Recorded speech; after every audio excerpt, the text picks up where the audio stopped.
এ তো রক্তের সাথে রক্তের টান, অনেক ঊর্ধ্বে।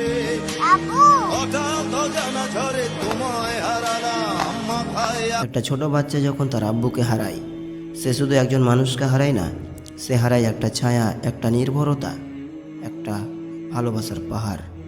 ছোটবেলায় আব্বু মানেই ছিল সবচেয়ে বড় সুপার হিরো, কিন্তু সেই সুপার হিরো যদি হঠাৎ করে চলে যায়, ঈদের দিন সবাই আব্বুর সাথে ছবি তুলে, সে চুপ করে শুধু দেখে তার পাশে কেউই নেই।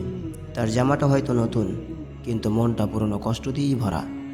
তো প্রিয় দর্শক, স্কুলে যখন সবাই বলে আমার বাবা পুলিশ, আমার বাবা ডাক্তার, তখন সে চুপ থাকে।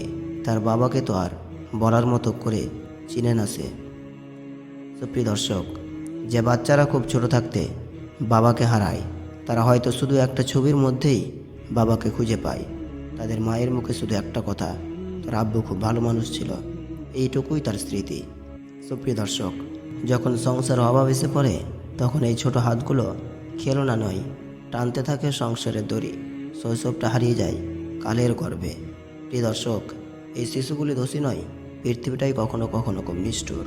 প্রিয় দর্শক, তবে ভালোবাসা দিয়ে, সহানুভূতি দিয়ে আমরা যদি পারি একটু ছায়া দিতে, তাহলে সেই শিশুর জীবনটা হয়তোবা কিছুটা সুন্দর হতে পারে।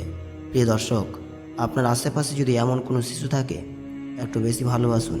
সে হয়তো কাউকে হারিয়েছে, কিন্তু আপনার একটুখানি স্নেহ হতে পারে তার জীবনের আশার আলো। প্রিয় দর্শক, আব্বুর অভাব কেউই পূরণ করতে পারে না, কিন্তু ভালোবাসা দিয়ে সেই ফাঁকাটা কিছুটা পূরণ করা যায়।